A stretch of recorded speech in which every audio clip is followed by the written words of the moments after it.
welcome back. My name is Madeline. I am the owner of Madswick, a pattern design company. I make sewing patterns and also designs for fabric. And I'm so happy to have you here.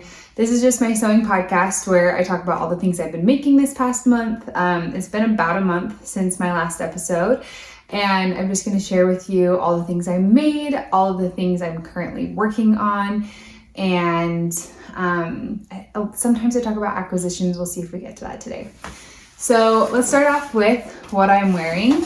This is a new design that I am working on. I talked about it in my last video, and all of you'll have to go back and watch the whole debate, but I basically was trying to decide whether or not to move forward with it for a lot of reasons, but you guys convinced me. Thank you for all of the encouragement. I needed that little bit of encouragement to move forward with it, and I'm really excited about it. So this month you'll see a lot of these blouses because I was honing in the pattern and making sure that it's ready to grade, which is just essentially turning it into multiple sizes. So I use my base size and then I scale it down and scale it up, and it's not like a drag and drop thing, like it's a whole bunch of math, but I want to make sure that it's as good as it can be before I grade it because it just makes things so much easier in the end.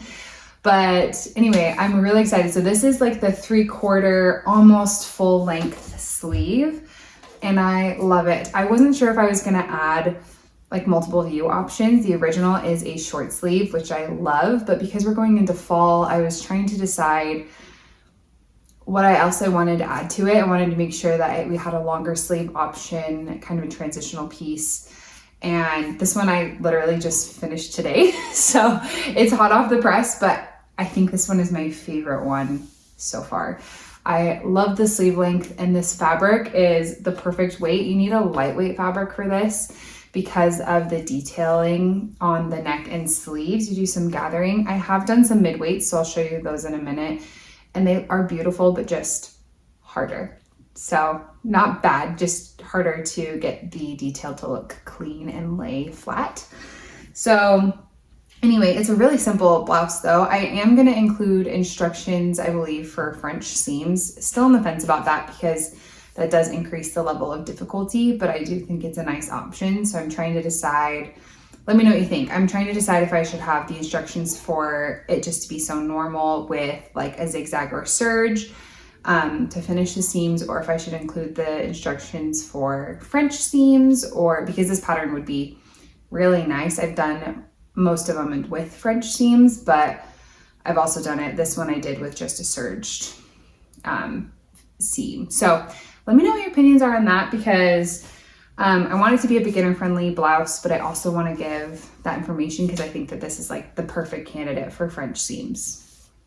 So I don't know, should I have both? Should I just lean all in on one? I'd love to know your thoughts on that, but I'm really, really happy with it. It's, kind of show you my jeans. This is the kind of length that it is. And that is like really adjustable. So we'll talk about it more in a second, but I did test out a dress version and I really love it, but I think I've come to the conclusion that I will not be including that in the pattern. I think I'll include it as like a hack for some like future video ideas in my other channel where I show like tutorials. But including it in the pattern, well, there's just so much that goes into that, but it increases the pattern pieces that I need to add. It increases like yardage charts, instructions. It was actually changing quite a few things, even just to lengthen it. And really and ultimately I kind of decided that like I wasn't even gravitating towards wearing it as much as I had hoped, even though I really love the result. And so I just wanted to make sure I'm using my time wisely on this pattern. And ultimately I want to put out what is like the cream of the crop. And I think the blouse version in the short and long sleeve is the cream of the crop. And those little alterations, the sleeve length doesn't change the instructions. And so it's I just want to keep it simple and not like overly complicated. Sometimes when I buy a pattern for myself and there are like a million view options, it's exciting in the fact that you have a lot of view options, so you feel like you're getting a more bang for your buck. But usually I want one of the views, like I'm only excited about one. And then also sometimes it can just get more confusing, I think, or it just like increases the difficulty level because you're having to make sure that you're just doing the right view. And I actually have a pattern like that called the Rita blouse and dress. I love that pattern so much and I'm so proud of it. But the reason that it costs more is because of all the view options and because it was a lot more work to create. And so I think with this pattern, because it is a simple, I don't know if you can see on camera, but there are buttons going down the front. Just a simple button up, raglan, gathered neckline, gathered sleeve. I think I've decided to keep it more simple. So anyway, tell me if you disagree. I'd love to know your thoughts, but that's my process behind it because, you know, the more time that I spend on those aspects, the less time I can work on either other patterns or, you know, it just changes the amount I can charge for it. And I want to keep my patterns approachable and affordable, but then also make sure that they reflect the amount of time that goes into the care and detail of making a sewing pattern. So yeah, that's what I'm wearing today. I love when I make something and then I immediately want to wear it. I also put lace trim on this one. This will be in the pattern. I'm gonna have just information on how much lace to use, how wide it should be. This one was a little bit thinner than I'm going to recommend, and so it was really fiddly and really frustrating, to be honest, to work on. I also didn't have enough of the same trim, so the sleeves are a little bit different than the neckline, but I think when you first look at it, like, you cannot tell. Here, got that. I love this one the most. And then this one's also very pretty, but not exactly as pretty. So I did end up finding some more lace after I'd sewn this. So I've been working on this on and off for like 3 weeks. I don't know what it was, but this blouse, just like I'd start working on it and then I'd have to do something else. Well, I know why. I launched a pattern. I watched the Delft Dress in between all of this. I actually didn't make any this last month because I finished them, but I finished going through all of the feedback, and this is the pattern, the Delft Dress. I talked about it in my last video. That pattern is now available. You guys are loving it. It's just such a good pattern. Like, I love it. It's so fun, so unique. It's like the perfect throw on dress because there are no zippers, but then it's like really interesting with those scalloped tiers and the high-low waistline that goes up in the back and then in the front. I feel like it's super flattering. So I think it's really flattering on every body. You should go through, if you look at my Instagram or on my website or on my Etsy, you can see all the tester photos. They just look gorgeous on everybody. So anyway, that's a side tangent, but that's why it took so long to finish this blouse, because I was finishing up that last pattern. But I was fully deep into Carol as well as Delft this last month. And I'm hoping if I can get, by the time that this is online, should be this Sunday or Monday, and I will be full-fledged grading and finishing the instructions for Carol. So if you follow me on social media or are part of my email newsletter, you will probably receive a testing call form. So if you're interested in testing this pattern, keep your eye out for that in the next week or two. I'm hoping week. I'm really hoping week. We'll see how much I can get done without, I know my limits now. So like if I'm not able to get it done super fast and it's like not coming out good, I just wait. Like if my brain needs time to rest, I give it that time and I work on something else. So I will hopefully have that in the next week because I'm very excited about this pattern and I'm hoping for an early September launch. So hopefully by the next video that this would be launched. Okay, so that's enough for this pattern. Oh, the fabric. This is linen from the Linen Lab. It was kindly gifted. A lot of these fabrics, if they were from the Linen Lab, they were gifted. I work with them closely on a lot of projects, and so they gift me quite a bit of fabric. I love working with them. I am an affiliate member with them, but I would pay for their fabric any day of the week. It is very lovely. This is a lightweight, and it actually is really cool. Let's see if I can zoom in a photo for you, but It has like a Swiss dot almost texture to it, and then it has the print on top of that. So it's kind of like got this dual effect of like you get this surprise Swiss dot texture with the really beautiful floral taupe with the floral print on top. And it's got like a white floral with taupe leaves. So my buttons are actually like a taupey color. And I have these buttons from Salt Lake Society. I will link them. I'm not affiliated in any way, but I love their shop for fabrics especially. But if I'm ever looking for buttons, it is my go-to place. They just have the highest quality buttons and such a good selection that I know if I'm ordering online, like they will be good. I use mostly their buttons on everything I can, unless I'm using like a vintage button, or if I absolutely can't find anything, then I'll go to my local quilting shop and they have some good ones too. They're just not quite as good of quality, but they're really cute. And if you missed it, Carol is my grandmother's name. So that's where the name came from. I kind of felt like the U shape of this neckline, which you'll see is more drastic in some other versions, kind of reminded me of a C, like a C shape. And so it reminded me of Carol. So anyway, that's that one. All right, the next sample is what I'm calling the Pearson Pullover, which is also my grandmother's last name and my grandfather's last name. So I talked about this, it's kind of wrinkly, sorry. I talked about this pattern in my last video as well. I had made a pink version without this neckline, but I tried the neckline hack and you can kind of see it kind of pops open. You could add buttons. This was my first time trying the hack, but you can see it has these fun sleeves.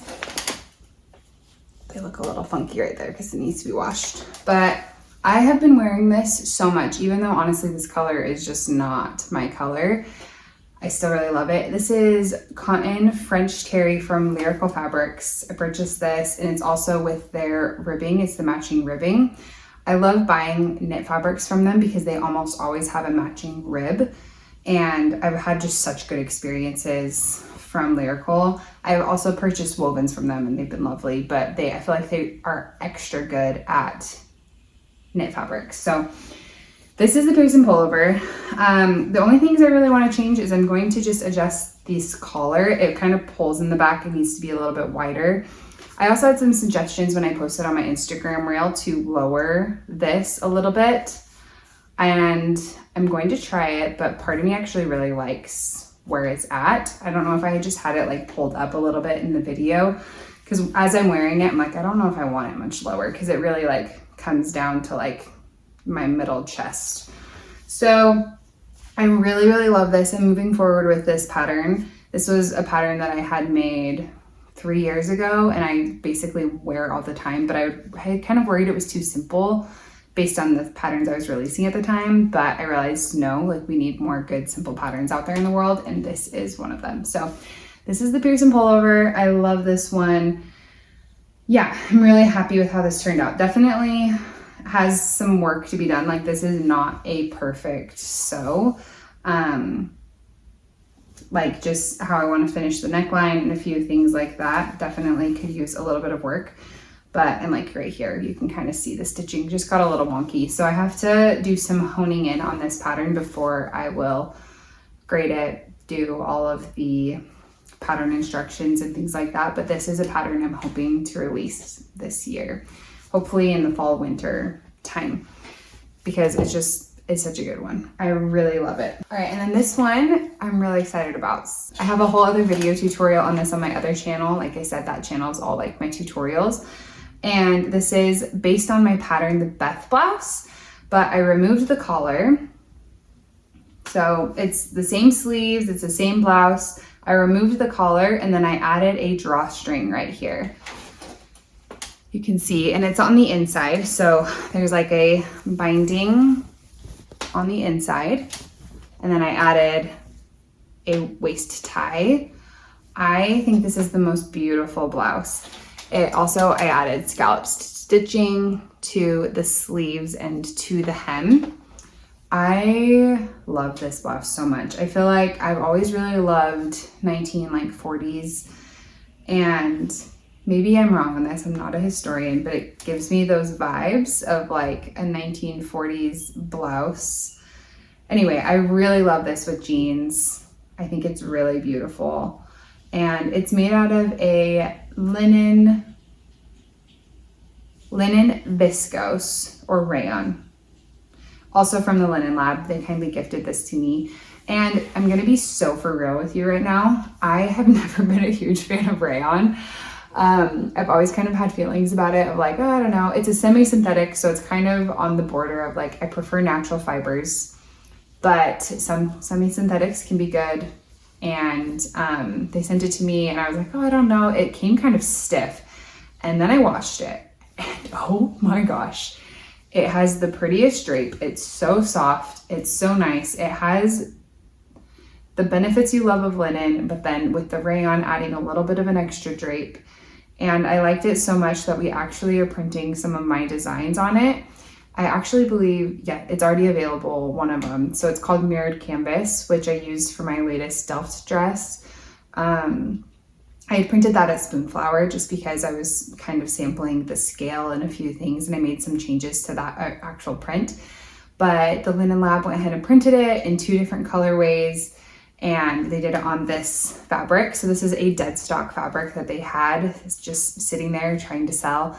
And so we printed it on it because it was a white background. This one actually has a little bit of variation, but they had some dead stock in pure white. And so we printed it on that, and I'm so excited for you guys to get your hands on it because I actually like fell in love so much with this fabric that we printed on it.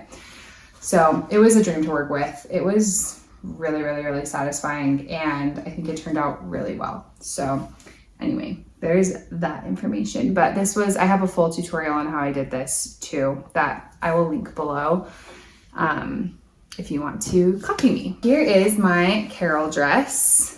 And I do really love it. Maybe I'm gonna regret saying it. So I put some like waist ties right here. I also made a tutorial on how to do those like little crochet button loops. So the tie can go all the way around. I'll show you some pictures right here. And then I added pockets. So I did do French inseam pockets on this. And this is when I did the sleeve length for the first time and fell in love with it. Something you might be noticing is that this neckline is wider. So I was testing out some different neckline widths with these samples, and I think I prefer this one for me because I have the tendency for my bra strap to always be showing, but I still absolutely love this one. So I'm going to have both options in the pattern, so you can have a wider neckline or a little bit of a higher neckline.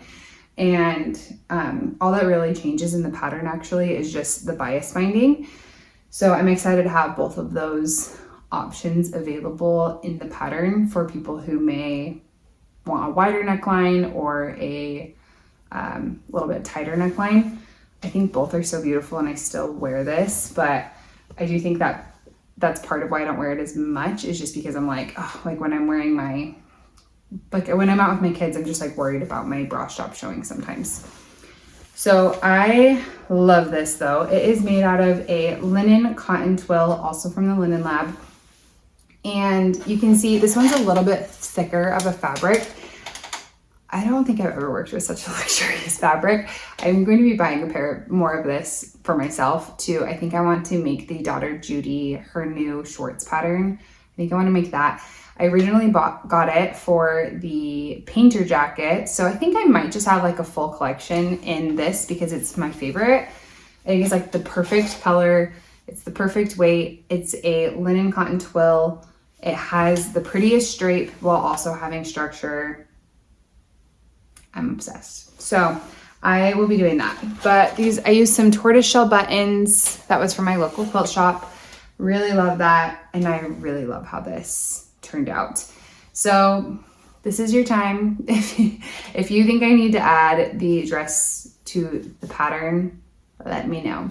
This is the time. Speak now or forever hold your peace, because I'll be making my decision in the next few days. So anyway, this one just turned out, quite lovely. This fabric is quite lovely, but because it was thicker, it was just harder to get the gathers right here even. You can see I used 1,000 pins because I was just making sure, whereas with the lighter fabric, I barely had to pin it all compared to that. So that was something that I thought about as well. Like for fabric recommendations, I will recommend a lightweight fabric. You of course could use a mid-weight fabric. It's just gonna make it a little bit harder. On to the next thing. I did a lot of sewing this month because one, it was just fun, and then two, a lot of making these Carol blouses. Another thing I really wanted, my white Rosman blouse, it got a hole in it, partially because of this chair. The like caning broke, and so it like scratches. I need to get a new chair. This is the chair I use at my desk, and it's destroying my back, so I really should get a new chair.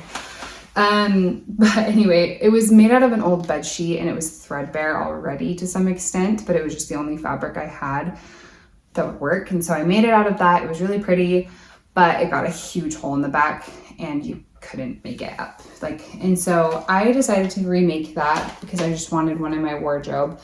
And I used this really beautiful linen. It has yellow and tan stripes in it from the Linen Lab. The only thing, I just need to re-iron this right here because it did get a little bit wavy. That was honestly 100% my fault. I think I just pulled those edges a little bit when sewing, but I think I can fix it with ironing.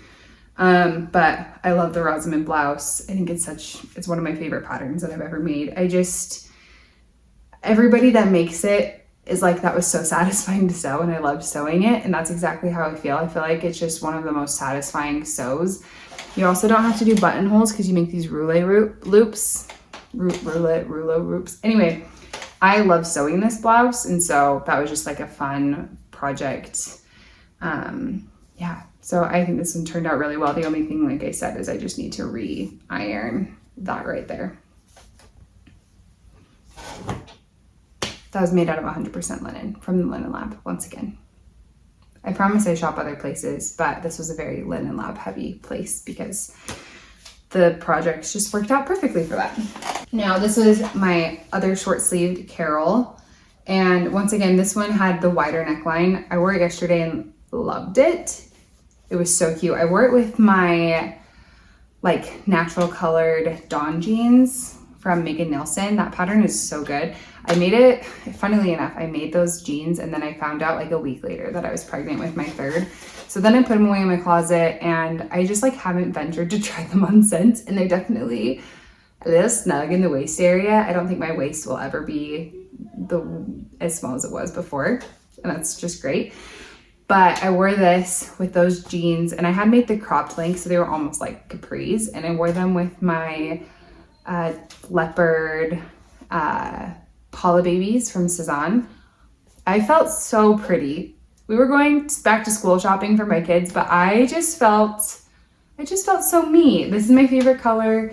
This print is something I designed. I had it printed on Spoonflower. This is on quilting cotton. Honestly, it's not my favorite fabric that I've had something made out of, but I do love the crispness. I prefer their seersucker, which I used last time, to the quilting cotton, but I was just experimenting on different fabric substrates.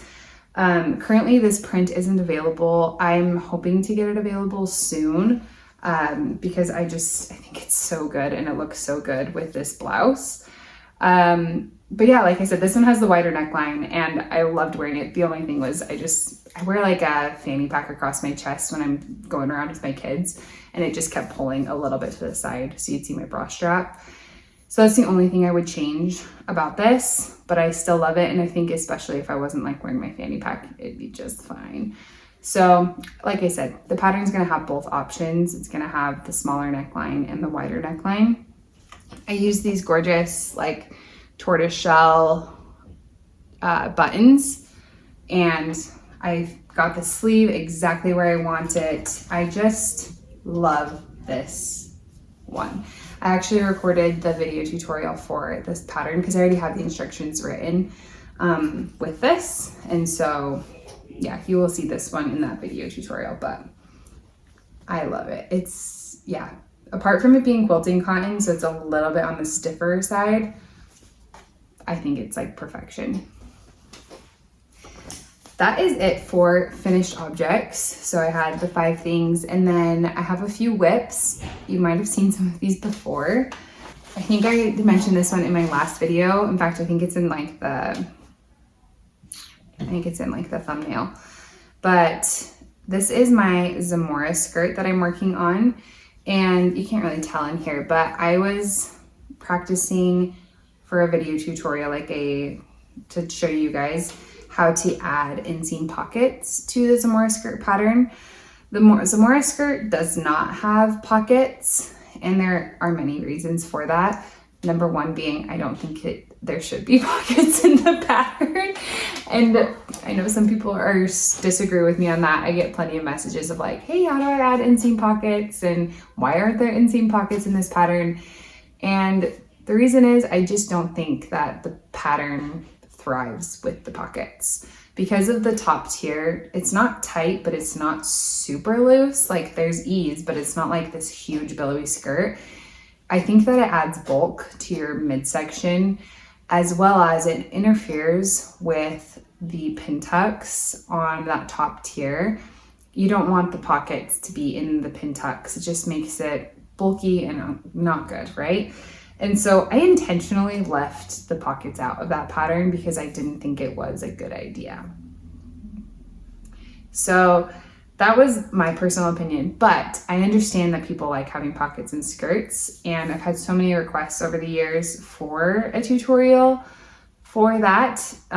Because the top tier is actually just one piece of fabric, you have to cut the 2 tiers in half, and then you have to add the inseam pockets. So I did start a tutorial for that.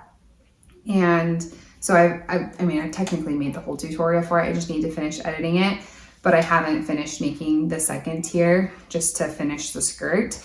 And it just hasn't been a top priority for me. I've just been busy with so many other things, and that's something I want to get out there, but it hasn't been urgent. So I'm hoping to finish this up in the next week or so, just because I want to wear it. And I specifically bought this fabric. This is a cotton lawn from Blackbird Fabrics. It's so pretty.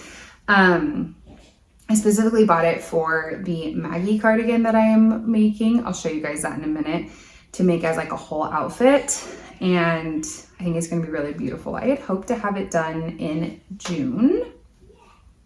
It's August, but that's okay. I actually, looking at this together, I'm like kind of weirdly loving those together because there's green and yellow and white. It might be a little much, but also in real life, it's kind of vibing. I might wear those together. Yeah, I love my carol top I have a white carol top that I made as the original. It has exposed bias binding, so it's a little different, but I wear it with my blue Zamora skirt. I love that one. So I'm excited to have another Zamora skirt in my wardrobe. My white one finally passed, so I still need to make another one, but I'm still searching for the right fabric on that. I think I'm gonna go with the Matchy Matchy Sewing Club Cotton Poplin. Really like their poplin, and the poplin versions I see are incredible. I originally made mine out of a linen bed sheet. Also love that, but it wore out really fast, and that was because it was a bed sheet, not because it's linen. But it also was just a little bit more like drapey, and I've been really into crisp fabrics lately, so I may do that. This next whip is really exciting. I just cut this out 2 days ago. I'm doing a whole other video on this, but I'll just briefly mention that a lot of my designs are being printed at the Linen Lab, and they're not quite available yet on their website except for the one. So I haven't wanted to make a big deal about it yet, but I'm so excited. They took 5 of my designs and they printed them on their fabric on some of their dead stock that was white, and because they work primarily with Korean fashion houses, so pretty much everything that they're selling on their website is dead stock, but just leftovers from what those designers didn't end up finishing using based on their productions and all of that. But they took some of my designs and just did a small run, but they sent me a box of all my fabrics, and I'm so excited. They look so good. So this is one of them. This is one of the prints, and I am so excited. This kind of reminds me of poppies. There's a whole story behind this that's going to be in the other video where I'll explain all of it, but I am making a ginkgo pinafore, which is one of my sewing patterns that I think is my #1 sold pattern ever. No, not ever. I think the Zamora Skirt is the most like beloved one, but next to it is the ginkgo pinafore. And I previously shared like a hack for like this little sleeve detail that I really liked, and I thought I would do another video to show like a flutter sleeve. And yeah, so I've been wanting to make it all summer, but I specifically was waiting for this fabric to make that. So this is a linen twill. So it's very similar actually to this fabric that I'm obsessed with. I just made that really unattractive pile, but it's very similar to this fabric, like almost identical, but not quite. And so I was in love with that fabric. We chose to print it on this fabric, and I cannot wait for this to be done so I can wear it. I'm so excited. I've made it in a V-neck and a square neck, and it'll have the flutter sleeve. So hopefully by the next video, I have this and that Zamora skirt finished because I want to wear them and enjoy them. Those are my sewing whips. Let me go grab my knitting whip because I did update you on that last time. All right. So I thought that I was going to finish this by now. In fact, we went to my in-laws' home by the beach, and I was like, oh, I'm gonna have all this time like by the beach to knit. And then I brought like all this extra yarn, and then I remembered I have 3 kids. So I did not finish. In fact, the most of my knitting time was just driving. But last time I showed you, this was barely a sweater, and now it has the short sleeves. So I basically am just finishing this sleeve, and I'm about to add the ribbing to it. And then I just have to add the ribbing going down the front and around the neck with the buttonholes. And this is like, I'm such a newbie beginner knitter. Like I just started knitting in December, and I've only knit one thing, which was the novice sweater by Petite Knit. So far I've only done Petite Knit patterns. I know there are tons of designers out there, and I'm making a list, but I kind of fell head over heels with a few of her designs, so I've just been kind of sticking to that so far. But this is the Maggie cardigan, and I was a little nervous because it's rated like a level 4 of 5 out of difficulty, but I was actually pleasantly surprised that I was able to do it. So there's plenty of video tutorials, and like, I know it's really silly, but because I know nothing about knitting, I'm so proud of that shoulder construction. And I'm using Knitting for Olive Dusty Banana held together, Merino held together with Dusty Banana Merino. No, Dusty Banana Silk Mohair. Guys, can you tell I don't knit? But I'm learning. I am really, really, really, really excited about this. The original idea was this with that Zamora skirt. So I have like this little yellow cardigan with this black and yellow and white. And then if I ever will do it, I'll buy the yellow Dusty Banana Aloha ballerina flats. I don't know if I can justify that much money on shoes, but if I ever do it, I will let you know, because just for this outfit, I'll wear it, of course, those shoes for every other day. But literally this outfit, that's all I need. So this is getting really close. Hopefully by the next video, maybe I'll be wearing it. Maybe I'll be wearing it with my Zamora skirt. That's the goal. But I'm just really, really excited. I just do this at night when I'm watching TV with my husband, and it is so calming. I'm obsessed with knitting now. It's not the same as sewing. I love being able to make something in a day, but I love the calming nature that knitting has brought into my life. So that's really it. The only acquisitions I really have was like, I got some white cotton for another Carol top from my local quilting shop, just like the nicest cotton that they had, and then some lace trim to go with it, and then that box of fabric from the Linen Lab, which I will make a whole other video about. It'll probably be on my other channel, but I'll let you guys know about it and when that fabric drops and is available to you guys. Like I said, the mirrored canvas is already available. The Delft Dress pattern that I talked about in the last video, that's now available, and hopefully by the next video, this blouse will be ready to go as well. Thank you for the encouragement, and thank you for everybody who showed up last video. I was shocked. I just kind of created this separate channel and this separate YouTube podcast for fun for me to talk about the things I'm making a little bit more in depth. And I was a little bit surprised by how many people showed up and encouraged me, and thank you for being here. It's really, really nice to I feel like I'm chatting with friends about all the things I'm making, and it's just been really lovely. And thank you also for all the encouragement on different sewing podcasters that I could watch and listen to while I am sewing. I've started to check those out, so thank you for all of those recommendations. And yeah, I just want to say thank you for being here. Of course, like, subscribe, give me all your thoughts. I love reading through everything, and I'll be back in a month or so with some more updates.